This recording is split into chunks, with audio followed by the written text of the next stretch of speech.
good day, everyone. So today we'll be doing paper 2, number 8, May, June 2023. So if we look at this, they said complete a table for the function. So they give you the equation, right? Y is equals to minus x squared plus x plus 7. Now, first off, we can recognize that this here is a quadratic equation, right? Because the highest power is squared, right? And you can see it's x to the power of 2 is the highest power, and the lowest power, well, is just 1. So that is why, well, 0. That is why this here is a quadratic. And please note that when you have a quadratic equation, if we had to, when you go further down and if you have to draw a graph, it's a curved graph, right? So quadratics are curved graphs. So they're telling you x is equals to minus 3, minus 2, minus 1, 0, 1, 2, 3, 4, and they're asking you to find the y values. So we know that when x is equals to 3, we know y is equals to minus x squared plus x plus 7. So you're going to put wherever we see x into the equation. So it's going to be minus, open bracket, minus 3, x is minus 3, minus 3 all squared plus, open bracket, minus 3 plus 7. So we're going to go 3 3s are 9, so a minus and a minus is a plus, right? And a minus and a plus and a minus and a minus. Hold on, let's do that again. It's minus, open bracket, minus 3 multiplied by minus 3 plus minus 3 plus 7. So a minus and a minus is a plus, so it will be negative plus 9 minus 3 plus 7. So that's how we get minus 9 minus 3 plus 7 is equal to negative 5. So the answer for this is negative 5. All right, next one, when x is equals to negative 1, right, you just put it in this equation, y is equals to minus x squared plus x plus 7. So it's going to be minus, bracket, minus 1 squared plus minus 1 plus 7. So this is going to be minus 1 plus 7. How did I get that? A minus and a minus are plus, and 1 by 1 is 1. So it's plus 1 by the negative outside. That's how I got negative 1. And a plus and a minus is a minus. So that's how I got minus 1 plus 7. So this would be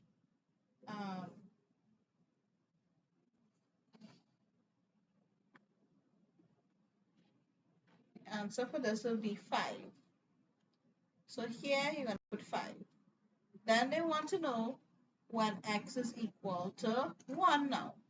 So you had when x is equal to negative 1, when x is equals to positive 1, and then when x is equals to positive 3. So we have y is equals to negative x squared plus x plus 7.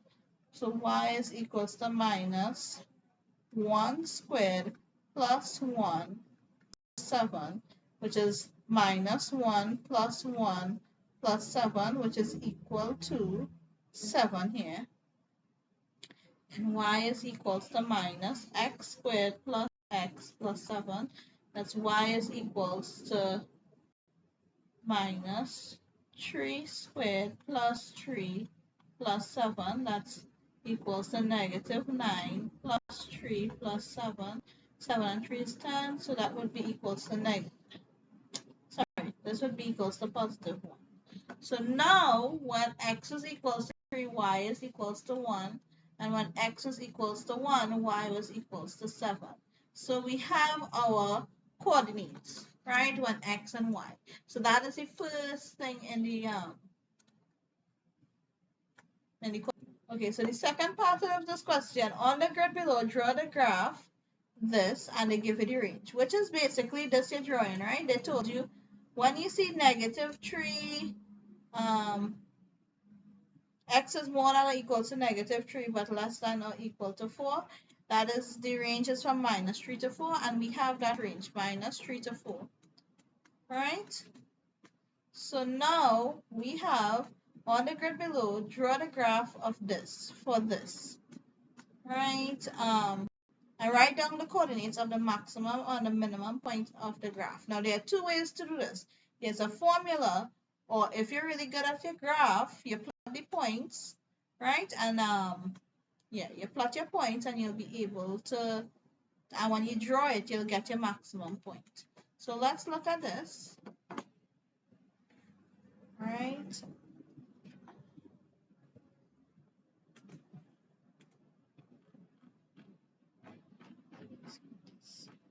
So let's do this very quickly.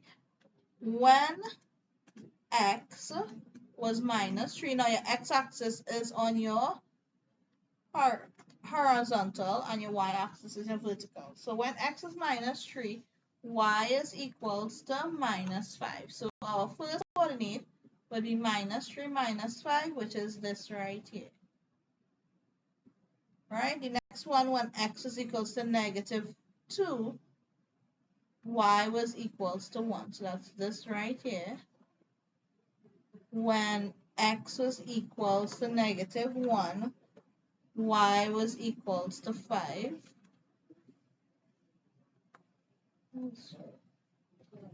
Right here.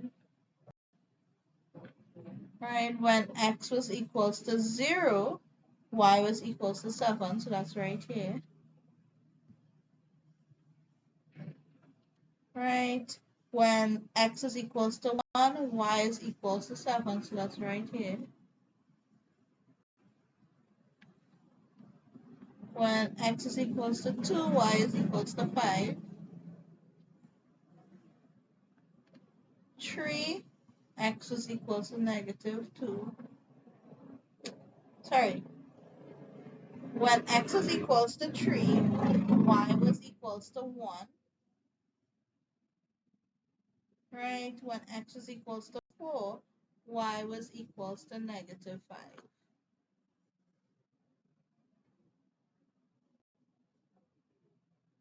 So we plot the points already. Right, so you're going to be drawing the graph, connect all the coordinates.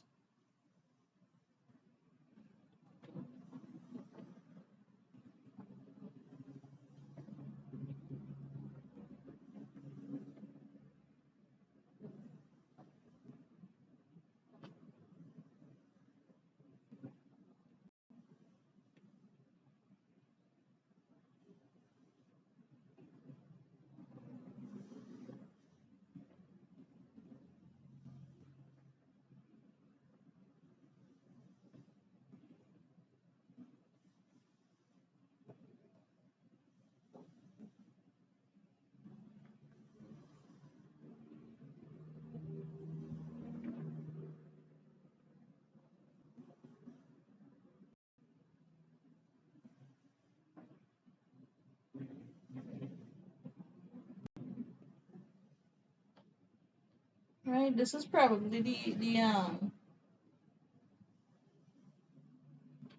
awkward part to do in your.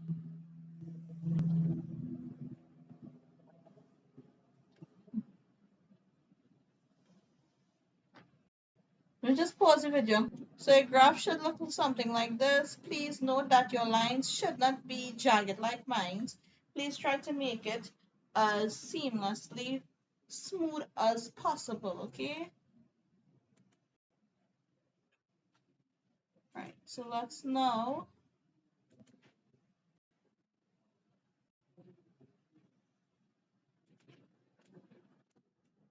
write down the coordinates of the maximum/minimum point. Now, first of all, when I say you're using your graph, your maximum/minimum point would be right here. The highest peak or the lowest point in your graph is your maximum. If it's the highest point, that would be the maximum. If it is your lowest point, that would be a minimum, right? This is between 0 and 1, directly in between, so it's 0.5. And then if you go across, you may not be able to see it on the computer, but it's about 7.2. right? Or what you could do, once you know it's 0.5 and you can't really find out what is the y value, simply put it in this equation here. Remember, y is equal to minus x squared plus x plus 7. So y is equals to minus 0.5 squared plus 0.5 plus 7. Right? When you do that or put that in your calculator, right, it would be minus 0.5 squared plus 0.5 plus 7. You're going to get an answer of 7.25. Right? You don't really need to, you can put 7.25 if you want. That's the exact answer. Right? 7.25 or 7.3. Right? Whatever you prefer. And that is how you would get the answer for this question here. Alright, so part D says write down the equation of the axis of symmetry for the graph. The axis of symmetry is the line that goes straight down, splitting it in half. So the axis of symmetry would go, let's just take this line.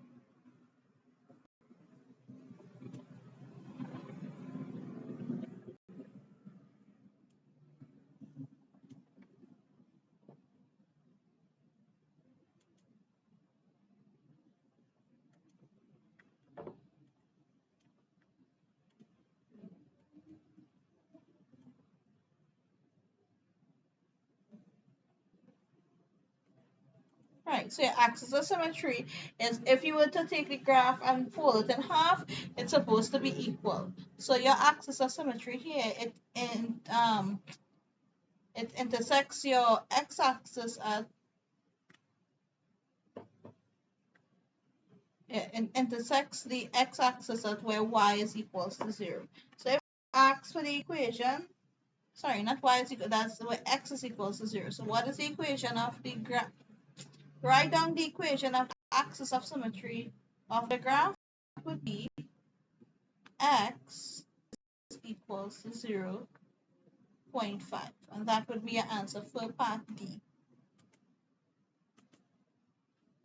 Right?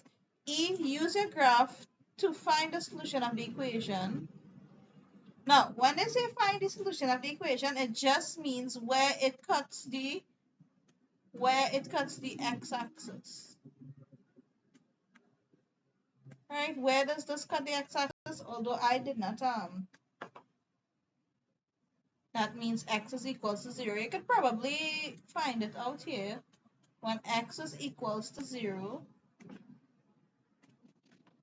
So when you use your graph, right, and if you really look at it, this is actually negative 2.2 and this is 3.2. Right, so if you use your graph, you'll get x is equals to negative 2.2 and or x is equals to 3.2, and that would be your answers for use the graph to find the solution. That again, that just means where does the graph cut your x-axis. Right, on the grid page 19, draw a line through points 3, minus 3, 1, and 0, 8. So you're going to minus 3, 1 would be here, minus 3 and 1. And then the next one is what? 0, 8. That would be right here. Right. So you see what those two lines, those two coordinates that I drew? Just going to take a line and connect it from that line, go straight down to this line.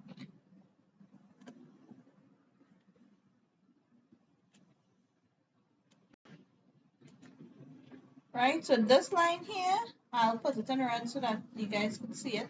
That line there is when you have to draw is the answer for F part 1. Right, and then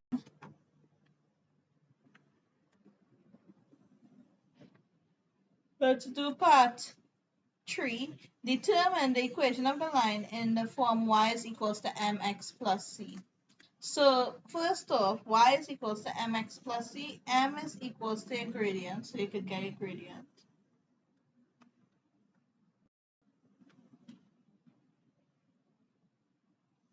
Gradient, not gradient.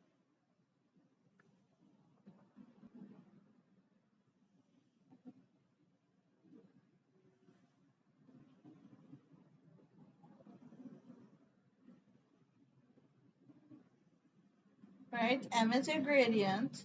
C is equals to a y-intercept.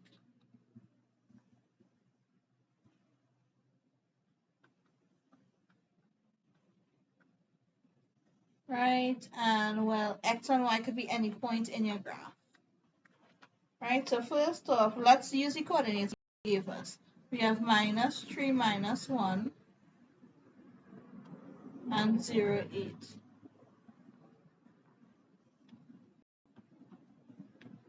Right? So we know that gradient y, sorry, not y, m, right, let's write it out. M is equals to, that's the m is gradient, right? M is equals to y2 minus y1.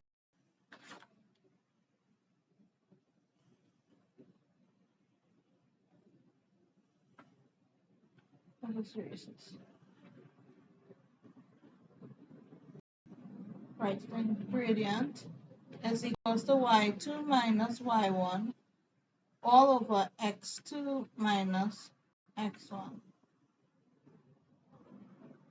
Right, you choose one to be x1 and x2. That's why it's always x first and then y's, right? So I'll choose this one to be 1.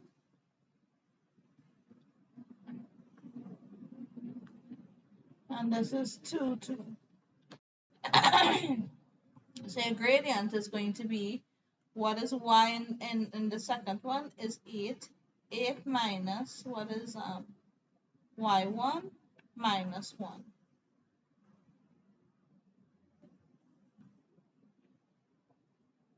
Right? And then x2 minus x1, x2 is 6 minus minus 3.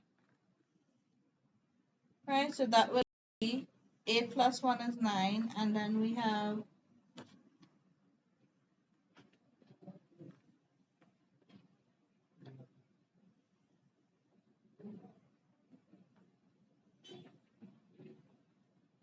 sorry, it's not 6, that's 0.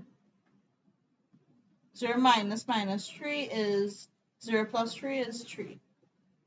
3 could go into 9 3 times. What is my gradient? 3. Right, so your gradient is equals to 3. Now there are two ways to find your y-intercept. You put it into the equation and then solve for y for c, or